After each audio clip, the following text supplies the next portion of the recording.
I'm just wondering if this is going to start or not. I'll have to take a look and see.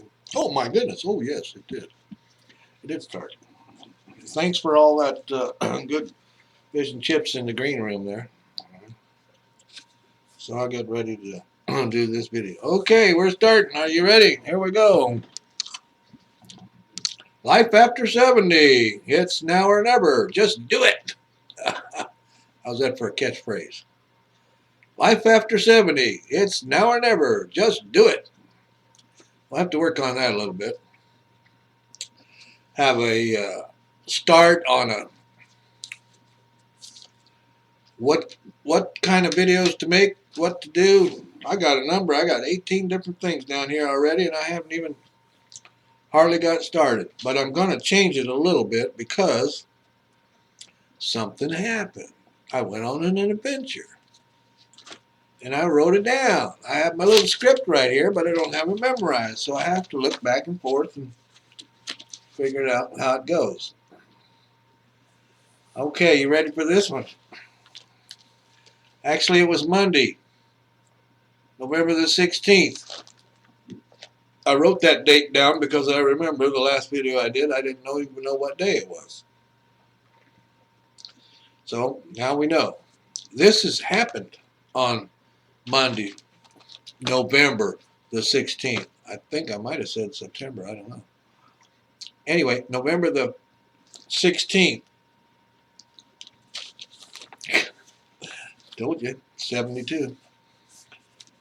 All right. I woke up early, 6:30, which is different because I usually wake up somewhere between 7:30 and 9. I never know what. Depends on how late I stay up, how long I sleep. Sometimes I sleep 6 hours, sometimes I sleep 9. Okay, but this day I was going to take Beverly to the hospital in Fort Smith.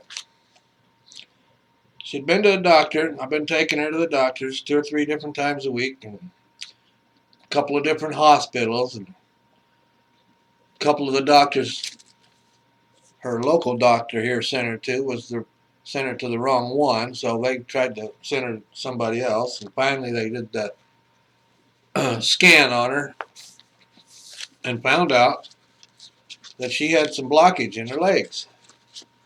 That her legs were numb, feet were numb. She had no feeling. Her feet, and she was in pain. And she'd been that way for about a month. So finally we get to this vascular surgeon who's going to put some stents in her legs. Went in both sides of the groins there and put some stents in the blood vessels so that it would clear them up because they were blocked and the blood would flow. Okay, blah, blah, blah, blah. So we leave in the morning and we get there.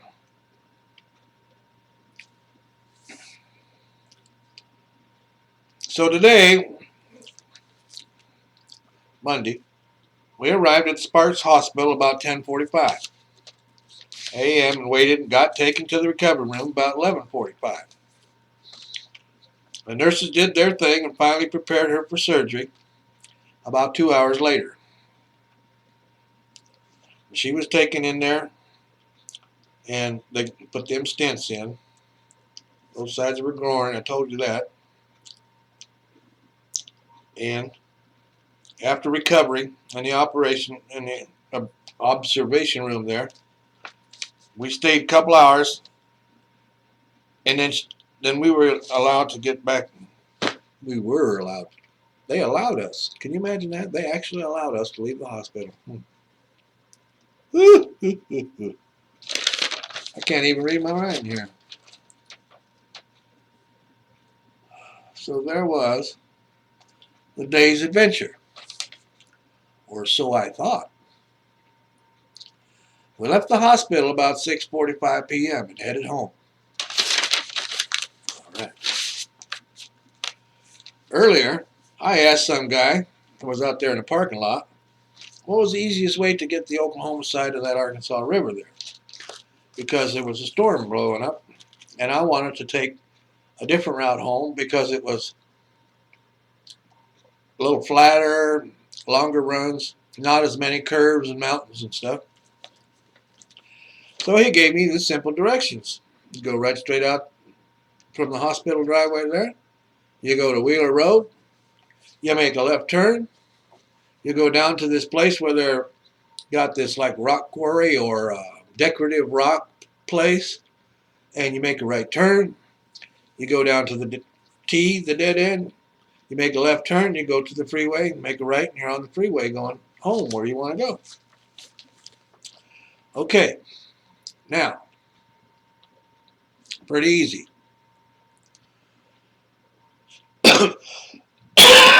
So keep in mind here now, it's 6:45 or 7 p.m. Excuse me. It's already dark out, and there's a storm coming in. Turns out to be the storm of the century. It's starting to rain a little bit.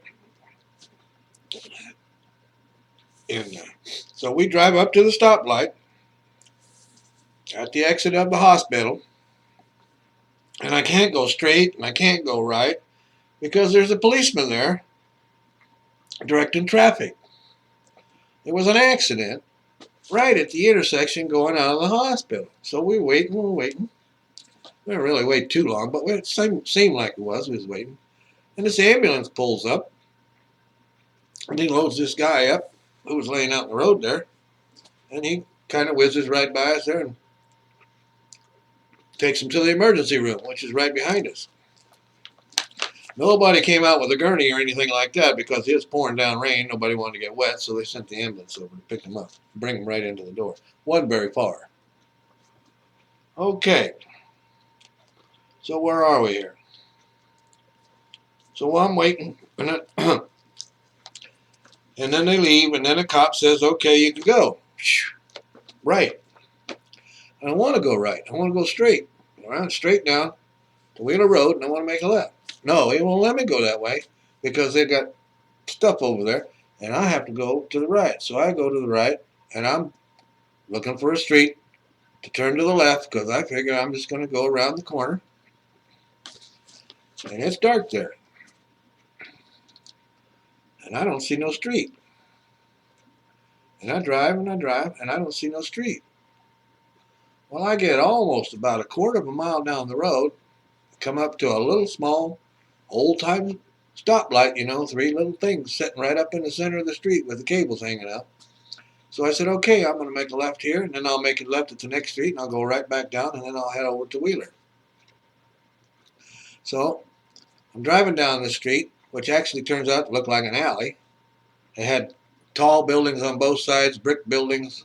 Turns out to be warehouses and stuff. So I pull up to this little street, which actually looked like an alley, and I was going to turn left anyway and go, but this big semi comes up there, and he wants to turn in where I am. Well, he can't turn in where I am because I'm there. There's not the road's not wide enough for both of us. So I'm looking, and I go right on through, and I keep on going, and bump, bump, bump, bump. Hey, what the hell's going on back there? Oh, I forgot. I got the little old lady out of surgery. She wants to know what's going on. I said, nothing, just some railroad tracks. Oh, okay. So I keep on going, and then, dip. Hey, what the hell was that? Oh, nothing, just a hole in the road. Turns out it was the end of the road, and we was pulling into somebody's driveway, and instead of them smoothing the blacktop out, the city or whoever made it, they just cut it right straight off, stopped it, and there's a little bit of a dip. So I turn around, I come back, and I say, figure I'll get to where that truck is, and I'll make the right turn and then go down to Wheeler. So I make the right turn, and I'm going down, probably back about another quarter of a mile, and there's a light there. So I stop, and I look down, and I said, well, that's where I got to go to get over to Wheeler. So I make my left turn, I go down there to the next stoplight, and I'm looking right straight ahead, and there it says, Sparks Hospital. So I did go around the block. So I went into the hospital parking thing, turned around, and came back out. Nobody's going to stop me now. Light's green, I go straight through, There's the big sign that says Wheeler. So I make my left turn and I go down. I'm driving. The rain is starting to get a little heavy now. Turn the windshield wipers up, and then can't see too good. The good thing is that it was a 4-lane street, so I stayed over to the right and people could get by me. Well, I'm looking for this decorative rock place or rock quarry or whatever it was, and I can't see it. I can't hardly see much. So I get down there all the way to the end. There's a stoplight, and I'm looking that way, and I'm looking this way, and I'm saying, well, which way am I going to go? And I look straight ahead, and here's this 6-foot tall thing about 30 foot long, and every 6 by 6 foot, there's different kinds of rocks and everything. And I said, oh, that's the place. Okay, so I made my right turn. There we go. And I go about a block or two, and thump, thump. She says, what the hell is that? I said, oh, that's them railroad tracks again. Are we still in the same neighborhood? And I said, no, we're about 4 miles away. But they got railroad tracks down here, too. So we go on down to the end. Make a left turn. And I'm going, where in the heck's that freeway now? It's supposed to be right down here. And I probably went another 3 miles. Lo and behold, I found it. But it's raining pretty good. I mean, really starting to pick up. So I get on the freeway and I said, okay, here we go now. No problem. Zoom, zoom. I pick up and I get to going, and then now the rain is really coming down. So I turn up the windshield wiper a little faster. It's going kind of like that. Then it gets to the point where you really can't hardly see. You can't see the lines in the road. The wipers are going, and there's more water coming in between where they're going than there was. Oh boy, I'm telling you, that was really something. So I don't know where I'm at here on this list and everything, but I'm getting pretty close to the end, I guess.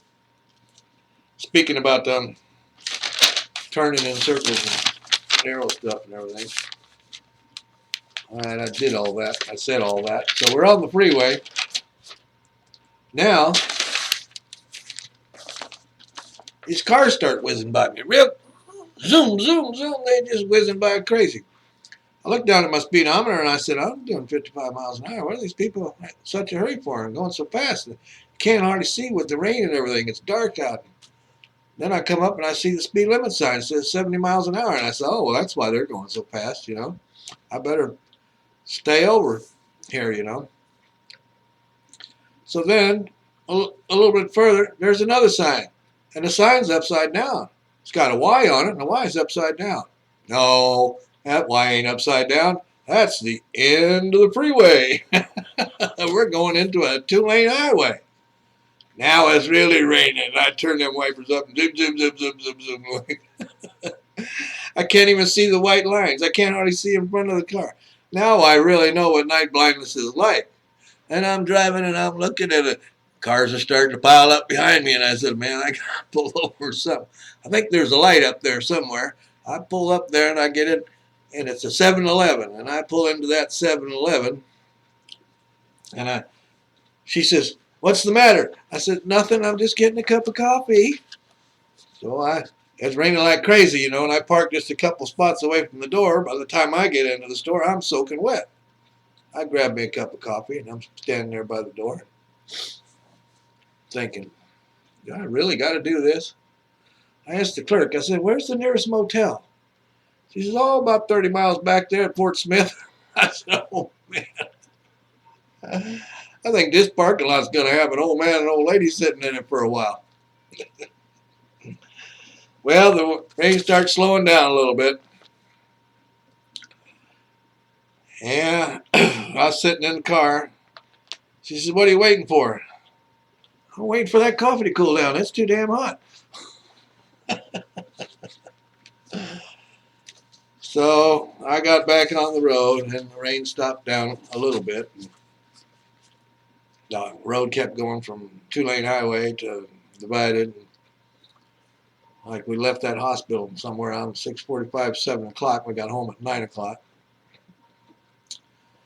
That was quite the adventure. And when you stay in your man cave and you don't get out of town, it's always going to be an adventure. So there it is for now. Thanks for watching. Please subscribe and like. Until the next time, see ya.